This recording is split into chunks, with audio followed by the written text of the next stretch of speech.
Le Premier ministre Abiy Ahmed a souligné la nécessité d'intensifier les efforts dans toutes les régions pour renforcer les ambitions du pays en matière de sécurité alimentaire.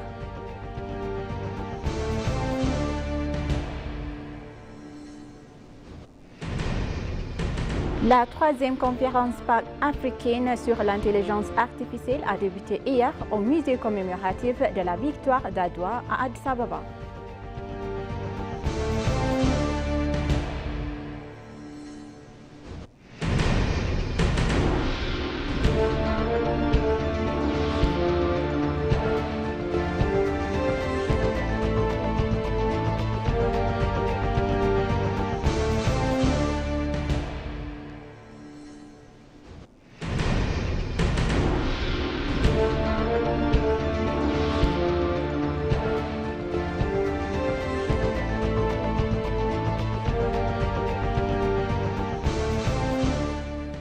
Bonjour chers téléspectateurs et bienvenue sur ABC, c'est notre journal d'aujourd'hui du mercredi 9 octobre 2024.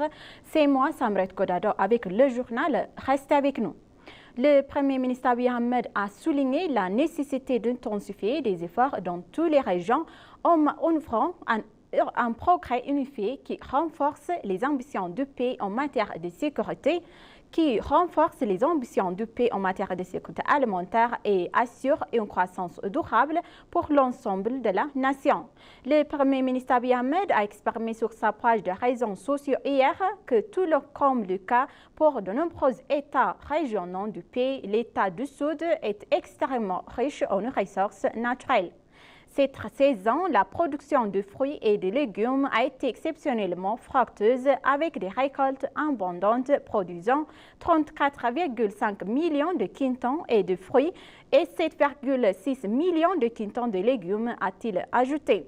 Pour tirer parti de ces succès, nous devons renforcer nos efforts dans d'autres régions en ouvrant vers un progrès unifié qui renforce nos ambitions en matière de sécurité alimentaire et assure une croissance durable pour l'ensemble de la nation, a souligné le Premier ministre Abiy Ahmed.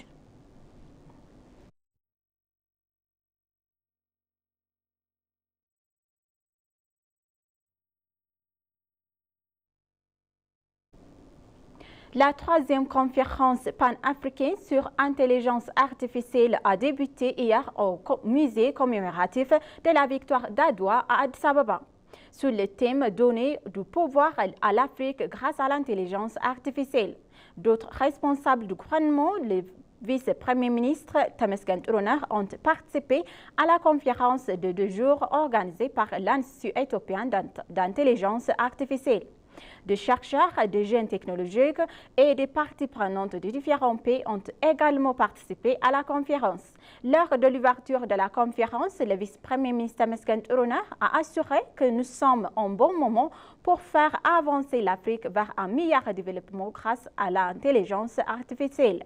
Le vice-premier ministre a exprimé également que le secteur joue un rôle important dans l'infrastructure technologique et l'entrepreneuriat des jeunes pour assurer la transition économique. Pour sa part, le directeur général de l'intelligence artificielle, Warku Gashena, a exprimé que l'intelligence artificielle, c'est un instrument crucial pour faire du développement de l'Afrique une réalité. En outre, il a dévoilé également que l'Éthiopie a créé une institution indépendante car le pays accorde une grande priorité au développement du secteur, notant les efforts déployés pour rendre l'institution influente sur le monde et le continent.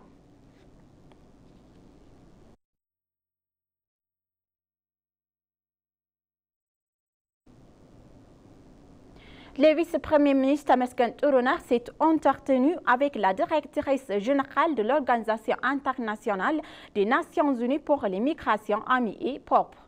La discussion a porté sur des sujets importants à la coopération entre les deux parties.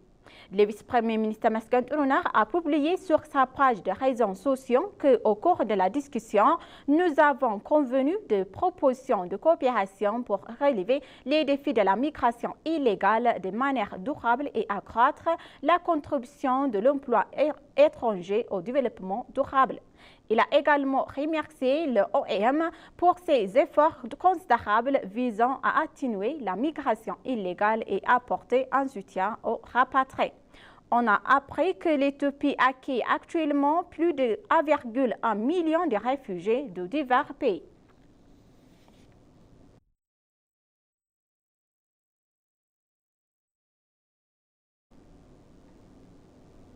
Le ministre d'État des Affaires étrangères, Misganou Araga, que son ministère sont consacrés à libérer et à exploiter le potentiel touristique de l'Éthiopie.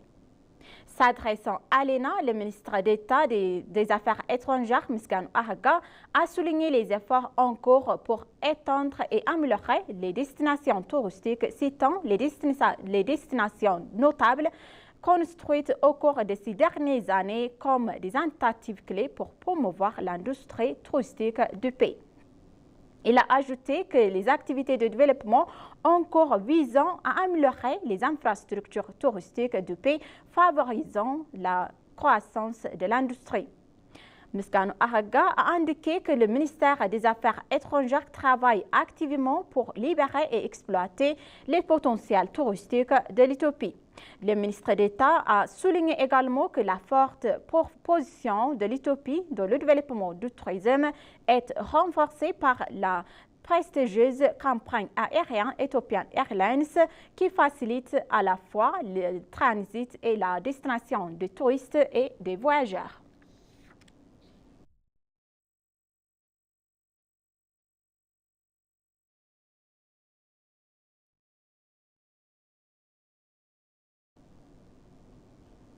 Le ministre d'État des Affaires étrangères, Misganou Araga, a reçu hier son bureau Shin Ai, ambassadeur désigné de Chine en Éthiopie.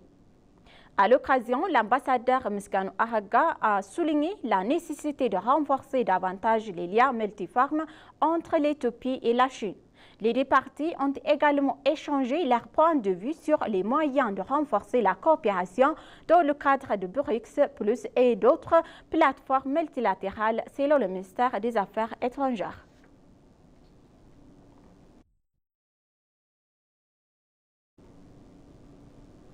L'information diffusée par certains médias dont Égypte indépendante selon laquelle il pourrait avoir un tremblement de terre autour du barrage de la Renaissance est totalement fausse, a affirmé l'Institut géologique éthiopien. L'Institut a révélé qu'il n'existe aucune preuve géologique qu'un terriblement de terre puisse se produire à proximité du barrage de la Renaissance éthiopienne.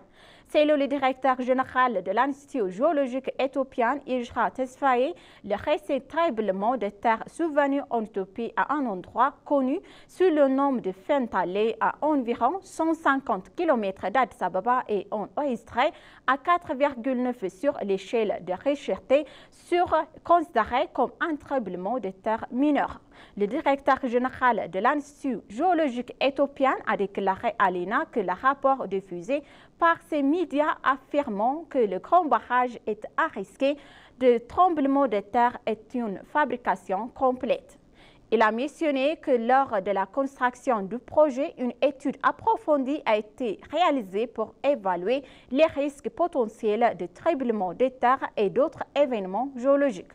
Les résultats de l'étude indiquent également que le grand barrage de la Renaissance éthiopienne n'est pas exposé au risque de tremblement de terre et qu'il est situé dans un millier d'endroits, a noté Ijra Tesfaye.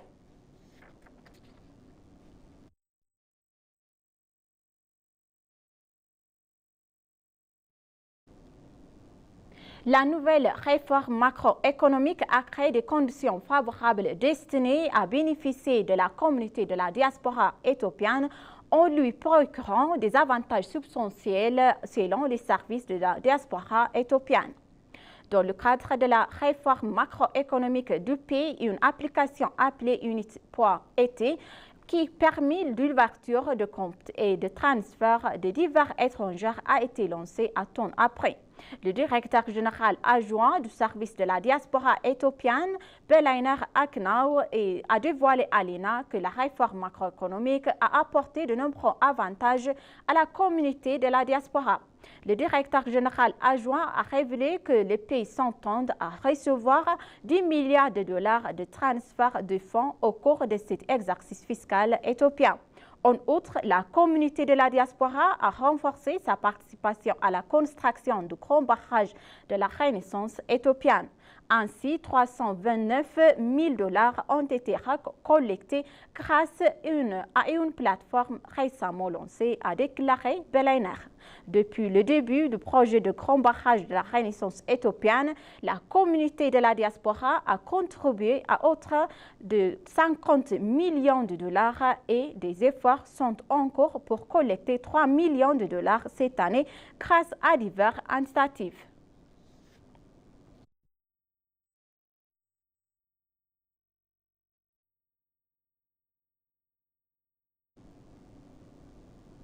Des efforts sont en cours pour améliorer la qualité et la production du café afin d'augmenter les recettes en devises des secteurs, rapporte l'autorité éthiopienne du café et du thé. Le directeur adjoint de l'autorité, Sharif Omar, a déclaré à l'INA que diverses mesures ont été prises pour améliorer la qualité de la production du café dans le pays au cours des 3 dernières années.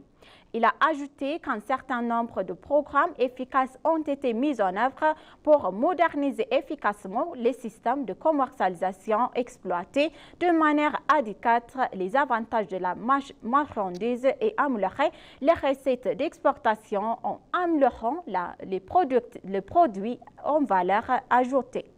Le directeur adjoint a dévoilé que des programmes ont été lancés sur la production de café de qualité grâce à l'agriculture en grappes et à l'élevage des vœux cafétériens de 400 000 hectares au cours des 3 dernières années, montrant de meilleurs rendements pour cette année. Il a également noté que des efforts sont déployés pour élever la qualité du café d'exportation de l'Éthiopie au niveau 1 et 2 afin de générer davantage de revenus pour le pays. Cela contribuera également à accroître les avantages pour les producteurs de café et à augmenter les recettes d'exportation pour la nation.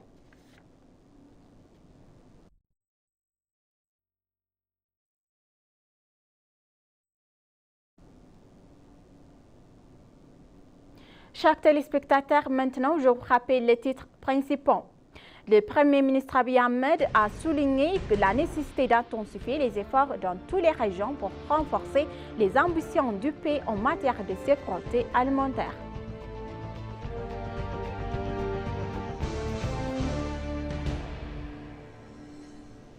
La 3e conférence pan-africaine sur l'intelligence artificielle a débuté hier au musée commémoratif de la victoire d'Adwa à Addis Ababa. Merci, chers téléspectateurs, d'avoir resté avec nous jusqu'à la fin de notre journal d'aujourd'hui. C'était moi, Samret Godado. Je vous souhaite une bonne journée.